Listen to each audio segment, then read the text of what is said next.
সে অমানুষের বাচ্চা, সে কোনো ডিআইজি, সে কোনো এসপি, আই ডোন্ট কেয়ার। তোর মতো ডিআইজি আমি আমার জোতার নিচে রাখি। যাদের ভিতর মানবিকতা নাই সে পুলিশের চাকরি করবে কিভাবে? একজন পুলিশকে অবশ্যই মানবিক হইতে হবে। ছোট বাচ্চাটা থেকে শুরু করে জন্মলগ্ন থেকে মানুষের মৃত্যু পর্যন্ত পুলিশকে যেমন দরকার, আমাদের মতো দেশপ্রেমিক পুলিশদের এই দেশের জনগণের জন্য দরকার।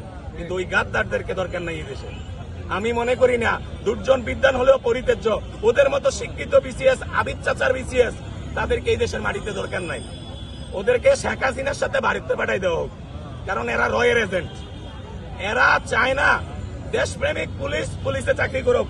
ওরা চায় আরেকটা ১-১১ তৈরি করতে। ওরা চায় আমার সমন্বয়কদেরকে হত্যা করতে। ওদের প্ল্যানিং দেখেন। এখন দেশে আইন শৃঙ্খলা কত অবনতি, যত জায়গায় যত মারামারি কাটাকাটি হচ্ছে, পুলিশ নীরব ভূমিকা পালন করছে। সেটার কারণ কি জানেন? আমি পুলিশের আইজি, আমার কমান্ড থাকবে বোল্ড, মানে পাওয়ারফুল কমান্ড থাকবে। থানার ওসি বাধ্য ডিউটি করতে।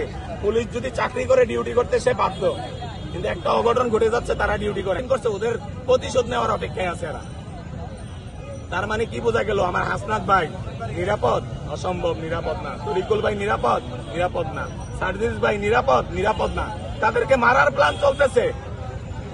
আর আমাদের মতো দেশপ্রেমিকরা থাকলে সচিবালয়ে আগুন লাগানো যাবে না। আরো কয়েকটা বিষয় দেখবেন নতুন করে ঘটাবে ওরা।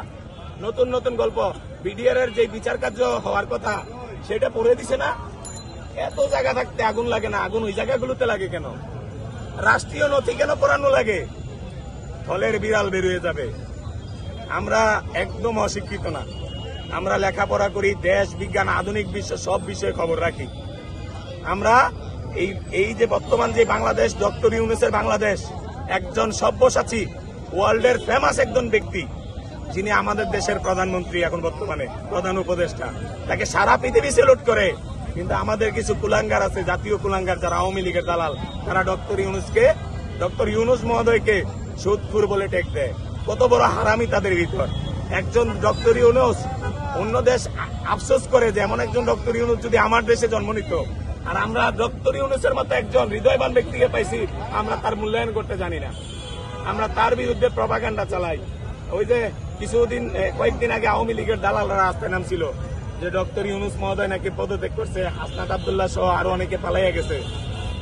এটা আওয়ামী লীগের বাপের দেশ না, এটা বীর মুক্তিযোদ্ধাদের বাংলাদেশ। হ্যাঁ, এটা এই দেশের মাটি ও মানুষের বাংলাদেশ। এই দেশকে আমরা ভারতের কাছেই যারা দিব না, পৃথিবীর কোন দেশের কাছে বাংলাদেশকে যারা দেওয়া হবে না। বাংলাদেশ হলো ওয়ার্ল্ডের একটা মডেল। বাংলাদেশ আন্দোলন কিভাবে করতে হয় সেটা শিখায়। বাংলাদেশ কিভাবে নিজের বুকে পুলিশের গুলি নিয়ে রাষ্ট্রের স্বৈরাচার দূর করতে হয় সেটা শিখায়। আমরা সেই জাতি, এই জাতি মাতানো আবার নয়। অন্যায় এবং অবিচারের বিরুদ্ধে বলিষ্ঠ কথা বলি বিদায় আমি সোহেল রানাকে অনেক কমেন্ট করে, এই যে আপনাদের মিডিয়াতে আমি বক্তব্য দিছি, আমি বলছি শেখ মুজিবুর রহমানকে জাতির পিতা সম্মতি না দেওয়ায় পুলিশ সদস্যের চাকরি গেছে।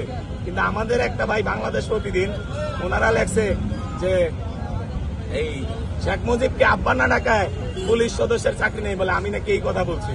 তো মিডিয়াতে প্রচার করার সময় মিডিয়ার ভাইদের প্রতি আবেদন থাকবে যে অন্যায়মূলক কথা না বলি আমরা।